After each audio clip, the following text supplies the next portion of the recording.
오늘 칭의 부분에 대해서 이제 세 번째 강의인데 오늘 마지막이 끝을 내려고 합니다.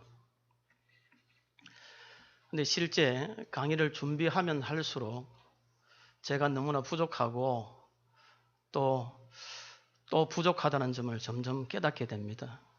못 모르고 강의를 했는데 시간이 지나면서 보니까 더 어려워져 가는 것을 사실상 느끼게 됩니다. 그래서 아까 우리 장로님들하고 앉아서 빨리 이거 정리하고 뭐 때려치우는 건 아니지만 빨리 끝을 내야 되겠다. 그런 생각을 사실상 좀 했었습니다. 지난주에도 이러면 아마 스콜라 철학이니 뭐니 이러면 지난달에 말이죠. 뭐 콜라니 뭐니 이렇게 얘기하면서 말씀을 드린 적이 있는데 오늘 또 나누어 드린 이 프린트물보다도 좀 더 바깥의 얘기를 좀 더 드려야 될 것 같아서 저로서도 상당히 부담스러운 그런 상황입니다. 왜냐하면 근래 이 칭의에 관한 부분에 대해서 상당히 신학계에서는 새로운 관점을 하나 내걸고 새로운 이런 시각에서 논쟁들이 벌어지고 있습니다. 그래서 지난번에 목요일 날 제가 책을 3권을 구입해서 목요일, 금요일 집에 꼼짝도 안 하고 3권의 책을 읽으면서 새로운 관점이 무엇인가에 대한 부분을 저 나름대로 좀 정리를 하고 그러면서 지금 저하고 잘 친한 그런 이제 계신 대학원에 있는 신학 교수하고도 같이 좀 서로 주고받고 하는 그런 얘기들을 했었습니다. 또 오늘 또 글을 올려놨더니만 목회를 하시는 목사님이 요즘 신학적인 논쟁이 뭐가 필요하냐 그냥 말씀을 들고 그 말씀 안에 복음적으로 살면 되지. 그래서 오늘 아침에 제가 5시 7분에 새벽기도 오기 전에 그분에게 그렇게 적었습니다. 예, 목사님 말씀하신 거 옳습니다.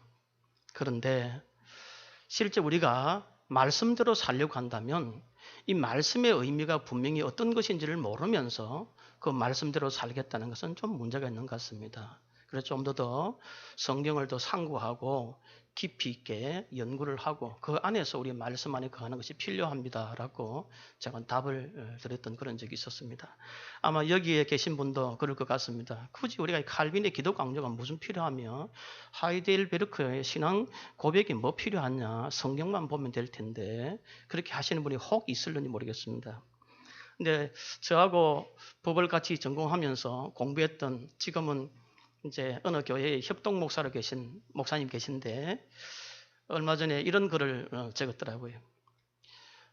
어떤 교회에 가서 설교를 할 때 성도들이 설교를 잘 받아들이는 것은 아마 이런 신학적인 측면에서 이런 부분들을 좀 잘 교회에서 다져 놓았을 때 말씀을 전하니까 참 말씀을 쉽게 받아들이더라. 그런 얘기를 하는 걸 들었습니다.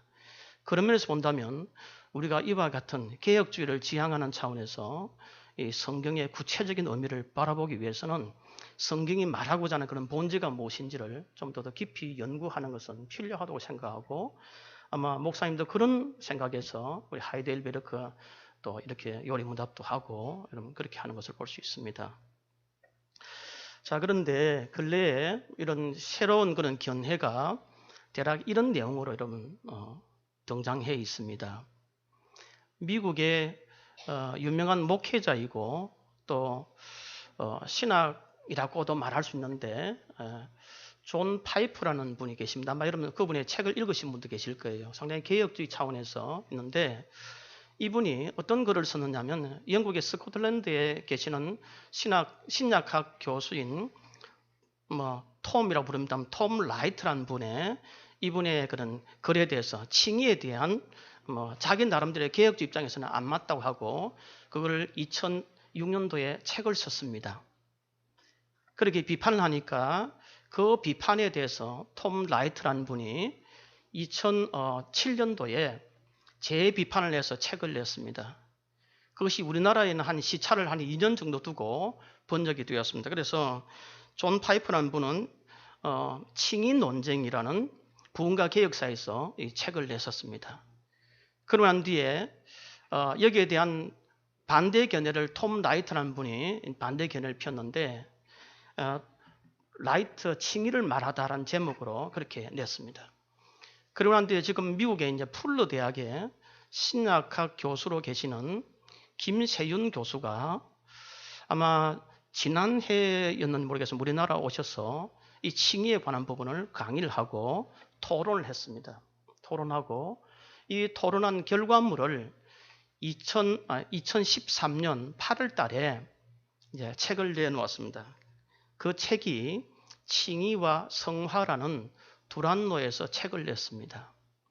이 세 가지 책 속에 이제 관점의 변화들이 논쟁이 되고 왔다 갔다 하는 걸 볼 수 있겠습니다. 그럼 이런 관점이 어떻게 출발했는가 하는 문제입니다. 여러분 잘 아시다시피 2차 대전 때 가장 어려움을 겪었던 민족이 바로 어떤 민족입니까? 유대민족이잖아요. 그래서 오늘날 신학의 흐름이 새로운 관점에 접근에는 이 유대민족에 대한 관심을 굉장히 많이 가지고 있습니다. 그래서 결국 톰 라이트도 그런 관점에서 유대민족의 민족에 대한 회복이라는 관점을 상당히 중요하게 생각합니다. 그런 저만 여기서 얘기하는 게 아니라 김세윤 교수의 그 책에서도 그렇게 지금 접근하고 있다는 것을 분명히 밝혀놓고 있습니다. 그런데 이런 새로운 견해는 그런 차원에서 이 샌더스라는 사람에 의해서 시작이 됩니다. 그리고 새로운 관점이라는 말을 쓰게 된 사람은 영국의 신학자인 든이라는 사람이 새로운 관점이라는 걸 썼는데 이 새로운 관점이라는 것을 근거로 해가지고 방금 말씀 톰 라이트라는 사람이 이런 계속적으로 이제 로마서 주석도 하면서 이제 책을 쓰게 된 겁니다.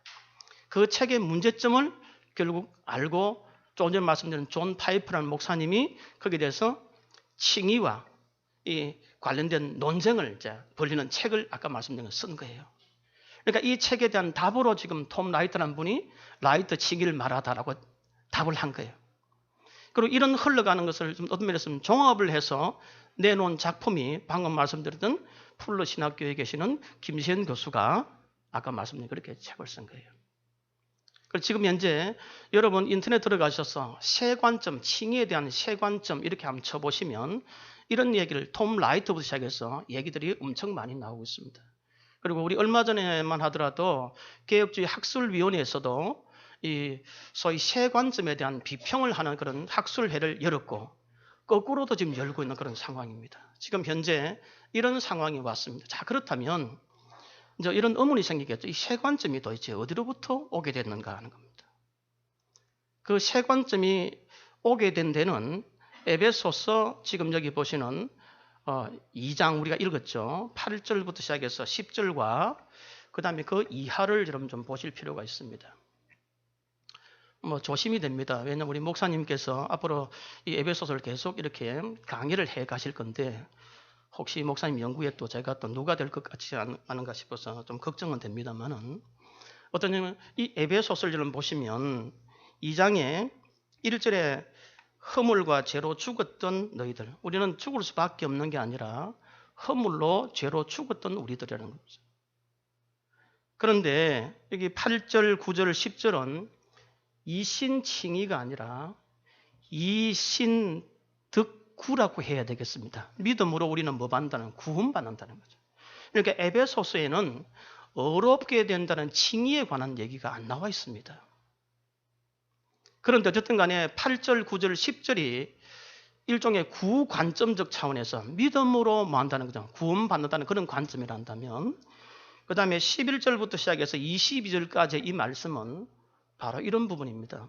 그러면 여러분 성경책을 가지고 계신 분들은 십자가로 화목하게 하시니 얼른 읽어보면은 우리의 죄로 인해서 하나님과 우리가 큰 담이 있기 때문에 그 담을 흐르시기 위해서 예수님이 오신 것으로 읽으시면 이 성경은 잘못 읽은 것입니다. 그게 아니고 유대인과 이방인들의 사이에 뭐가 있다는 거죠? 담이 있다는 겁니다.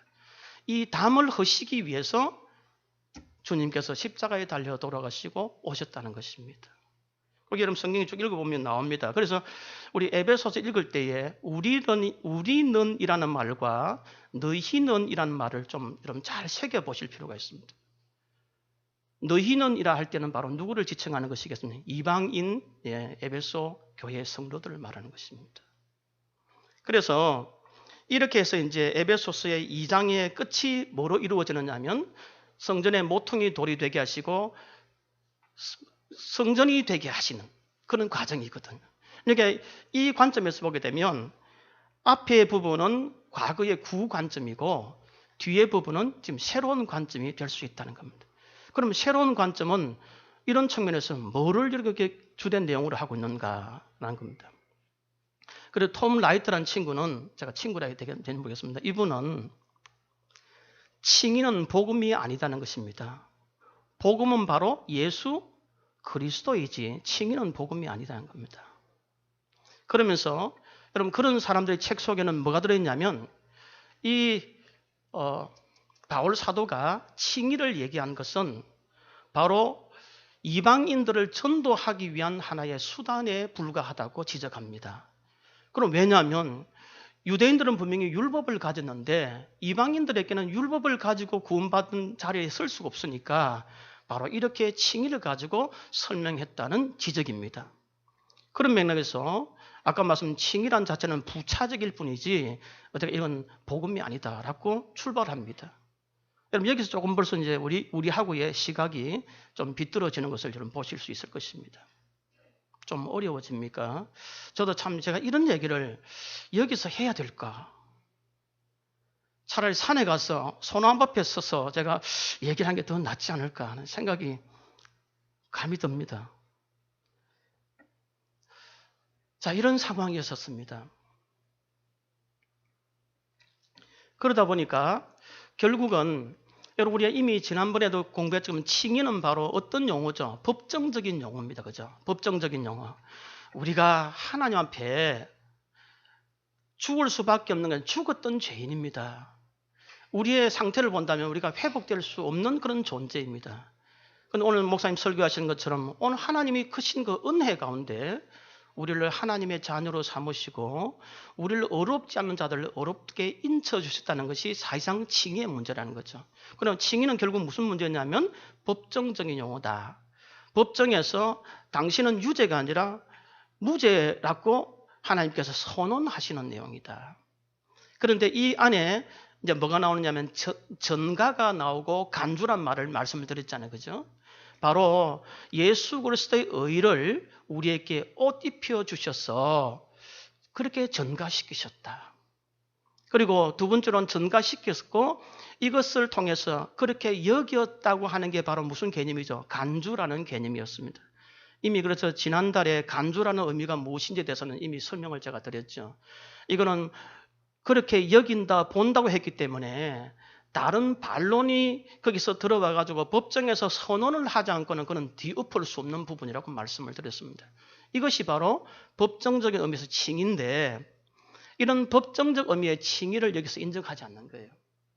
인정하지 않는 대신에 방금 말씀드렸던 바와 같이 소위 언약적 율법주의라는 그런 의미를 여기서 내포를 하는데 여러분 실질적으로는 바울 사도가 계속 싸우고 있는 것은 율법주의하고 싸우는 게 아니라 언약적 율법주의와 사실상 싸우고 있었다라는 얘기예요.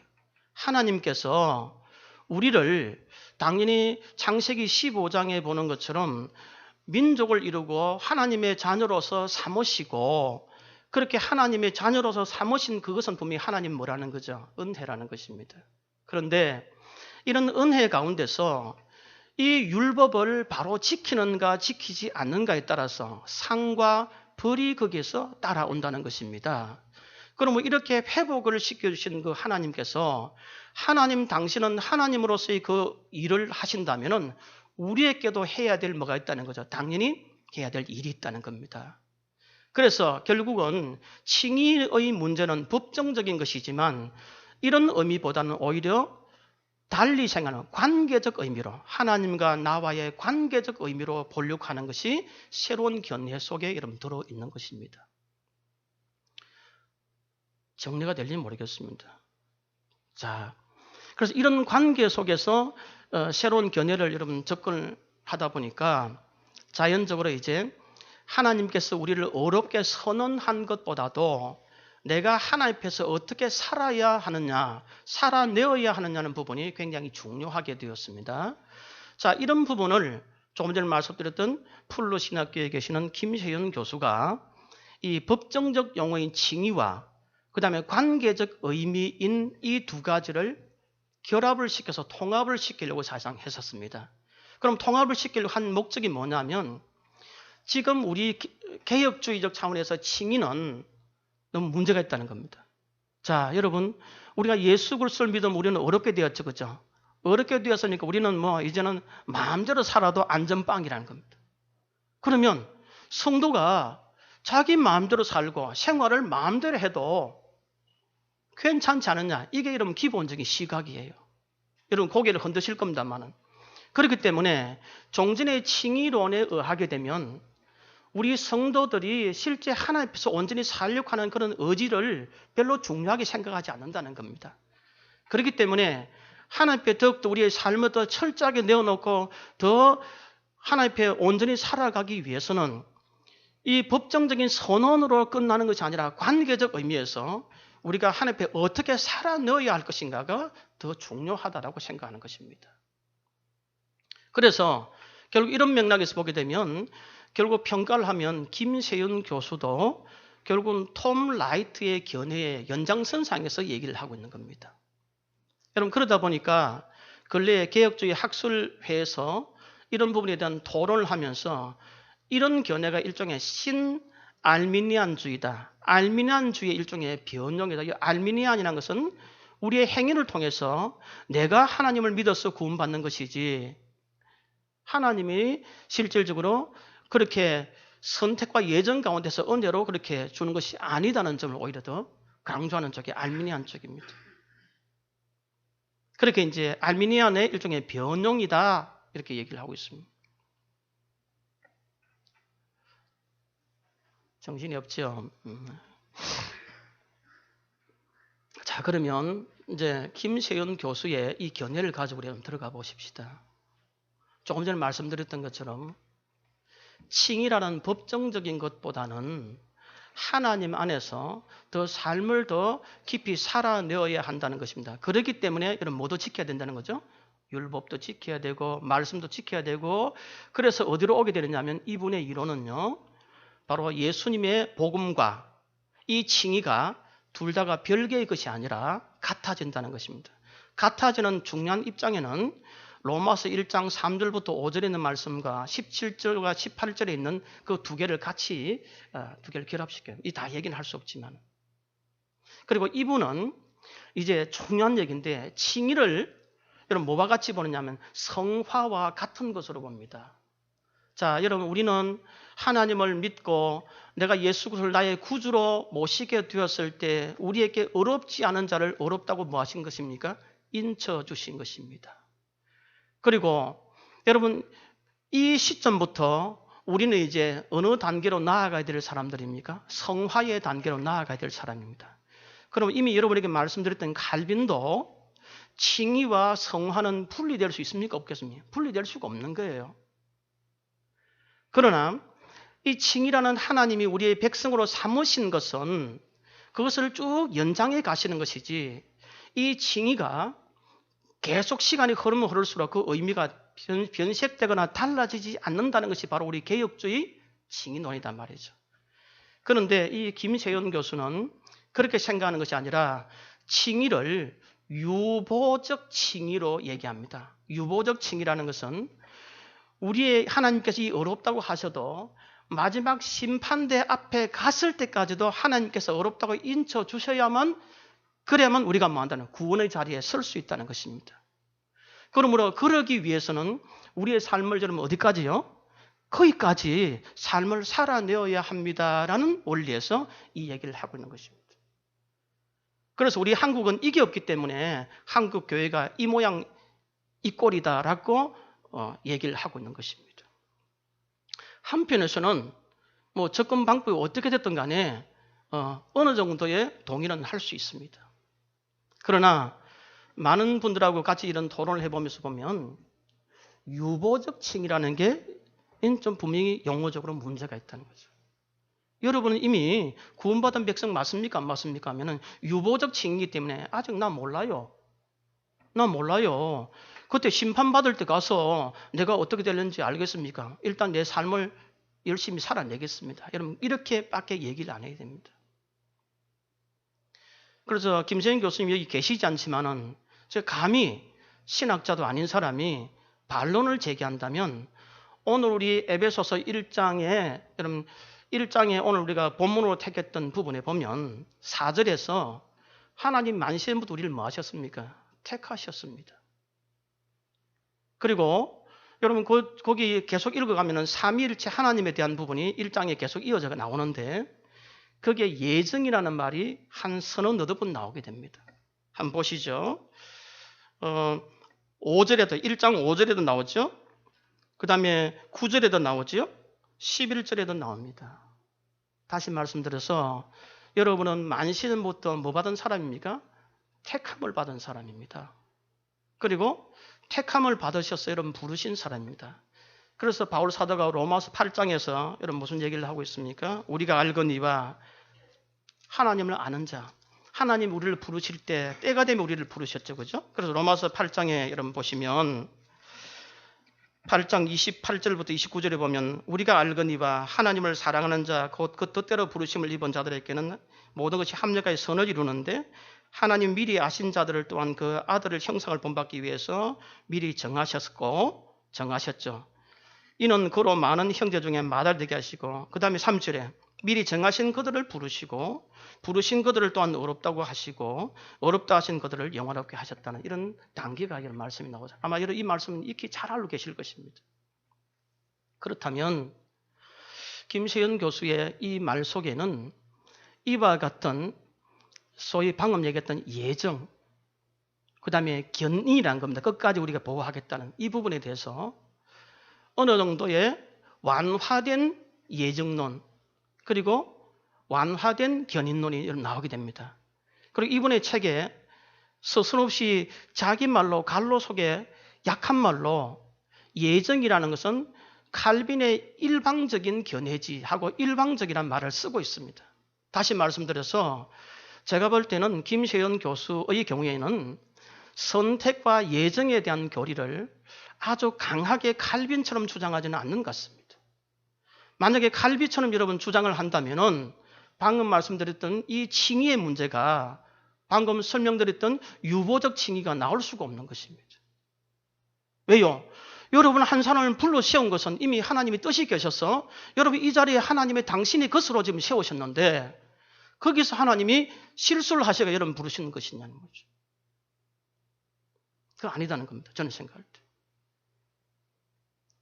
그리고 이분은 또 하나 드는 게 뭐냐면 탈락의 가능성을 얘기합니다. 자, 하나님이 그렇게 칭의를 통해서 하나님과의 관계를 이었다 하더라도 마지막에 심판날에는 탈락의 가능성이 전제가 되어 있습니다. 아마 여러분도 그럼 탈락의 가능성이 있기 때문에 참 믿어야 될까 말아야 될까. 물론 김시현 교수는 야 그러지 말고 열심히 믿어야 돼. 이렇게 얘기는 할 수 있겠습니다.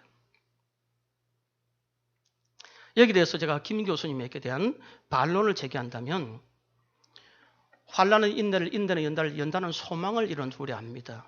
여러분 우리가 이미 율법주를 얘기할 때 율법은 하나님이 우리를 심판하는 것도 있지만 하나님의 크신 은혜를 우리가 더 깨닫게 하는 데 의미가 있다고 말씀드렸습니다.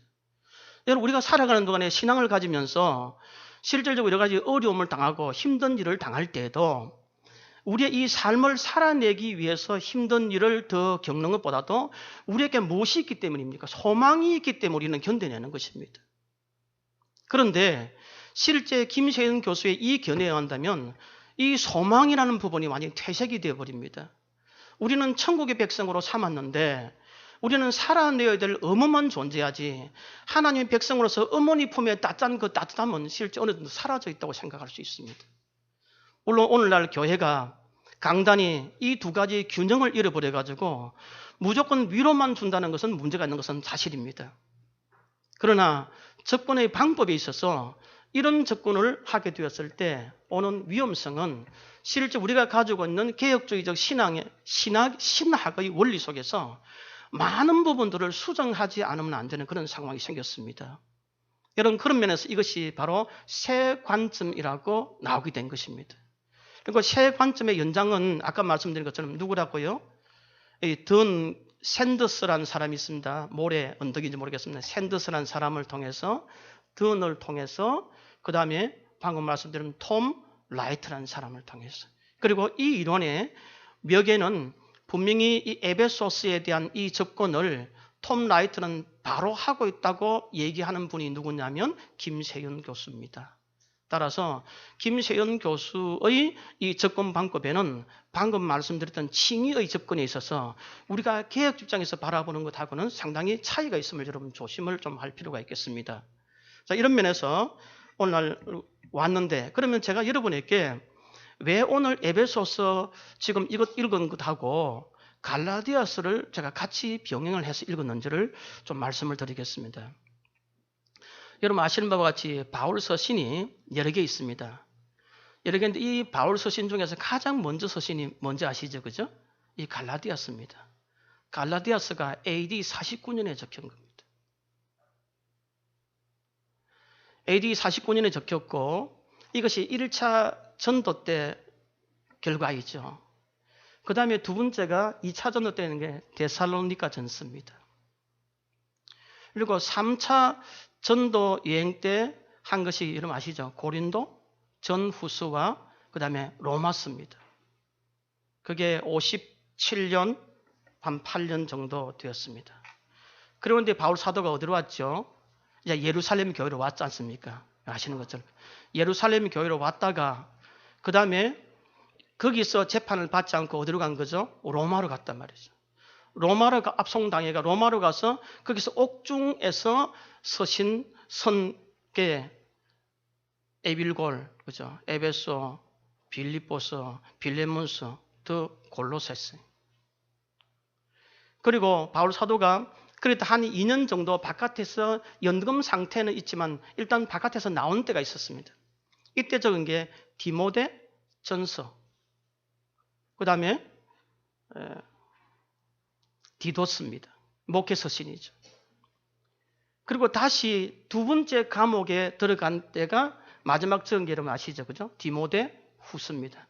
그래서 디모데 후서의 마지막에 보면은 이런 게 나오잖아요. 사랑하는 아들 디모데야, 겨울이 오기 전에 저 드로아 가보에 있는 가죽으로 된 성경을 좀 가져왔나 하고 마지막 유언적인 것을 하는 것을 볼 수 있습니다. 제가 이런 말씀을 드리는 이유가 뭐냐면, 여러분 이 갈라디아서가 처음에 나오잖아요. 그죠?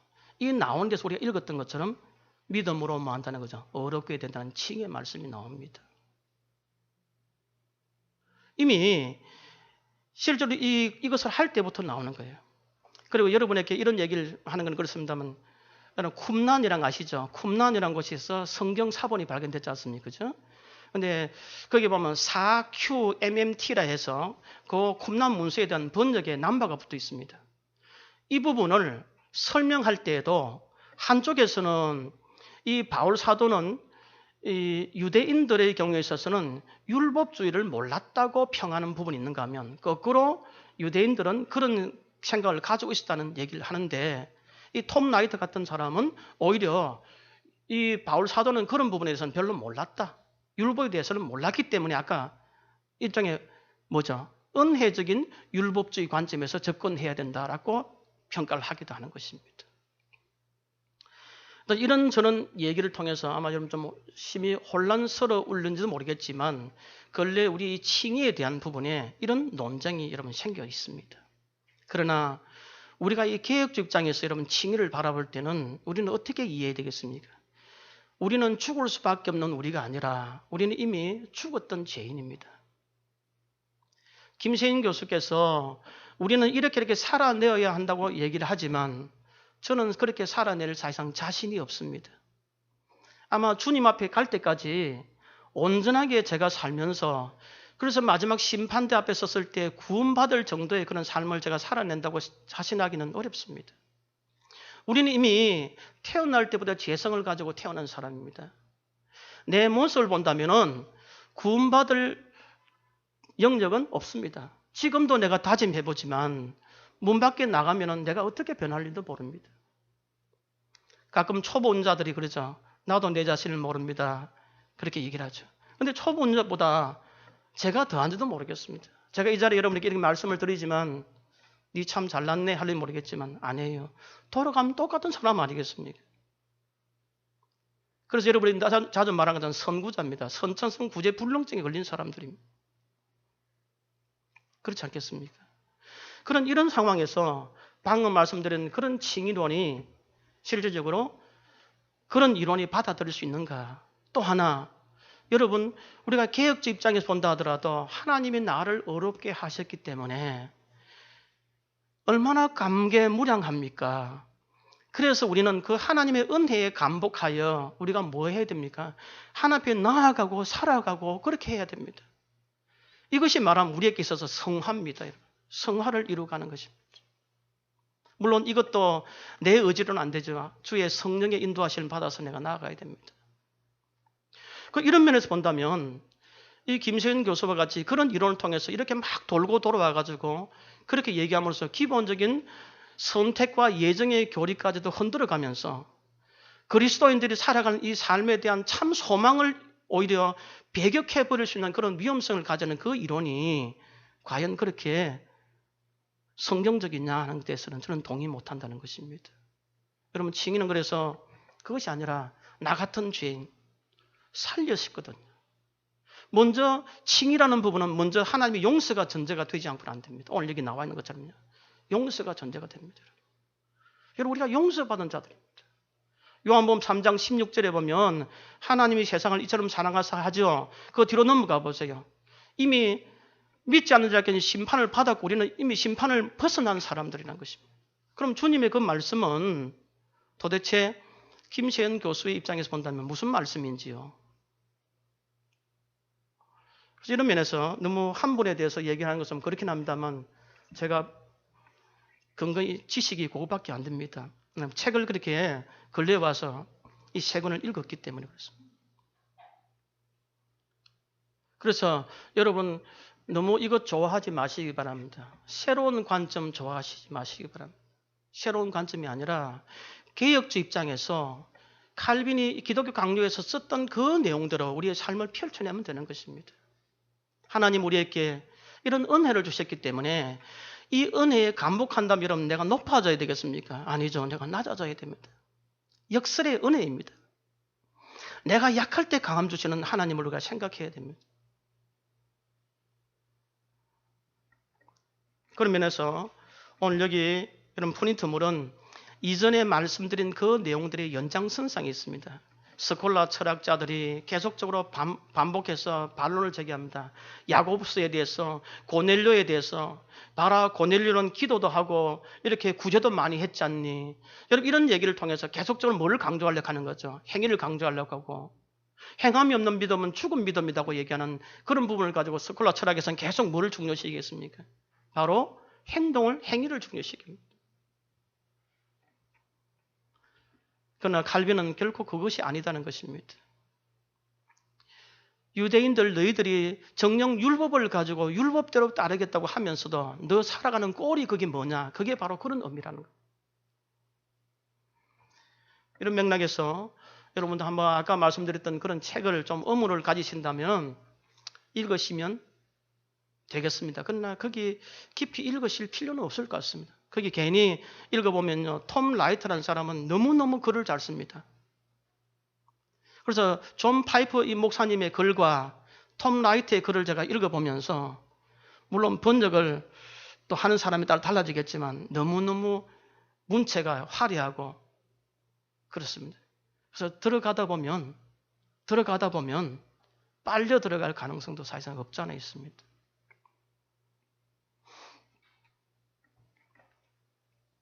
우리는 몇 달 동안 이런 부분을 설명을 드렸습니다. 이런 믿음이란 게 뭔가에 대해 설명했습니다. 그리고 믿음을 가진 사람이 어떻게 삶을 살아내어야 되는가에 설명을 드렸습니다. 그리고 이러면 믿음을 가진 자에게 하나님이 우리를 어렵게 인쳐주시겠다는 칭화를 여러분에게 말씀드렸습니다. 이제 여러분은 저도 마찬가지입니다. 우리에게는 구원은 여러분 안전빵이라고 생각하세요. 유보된 칭의가 아니라 하나님 우리에게 분명히 너는 내 것이라고 이름 삼아 주신 것입니다. 이제 이 은혜 때문에 우리는 뭐 해야 되겠습니까? 우리는 살아내어야 합니다. 주님이 부르는 그날까지 내 삶을 좀 되짚어보고 정말 하나님의 그 은혜에 내가 조금이라도 보답하고 있는지를 우리가 살펴보는 것입니다. 이것이 개혁주의 신학입니다. 걱정이 많이 되었습니다. 어쨌든 여러분이 어느 정도 이게 이해가 되시는지 모르겠습니다만 저도 이런 얘기를 여기서 해야 될까? 그런 생각을 했는데 어쨌든 여러분 지금 현재 이 칭의에 관한 논쟁이 이렇게 벌어져 가고 있다는 걸 보시고 앞으로 목사님이 차근차근 에베소서를 이렇게 강의해 오실 때 에베소서를 우리가 더 열심히 잘 읽으시면 이 안에서 교회가 바로 어떻게 이루어져 가는 것인지 하는 부분들을 우리가 알 것이고 그 교회 안에 우리 한 사람 한 사람도 주의 성령이기 때문에 성전된 사람들이기 때문에 우리가 어떤 삶을 살아내야 될 것인지도 여기서 보면 더 확인해 볼 수 있을 것 같습니다. 기도하시겠습니다.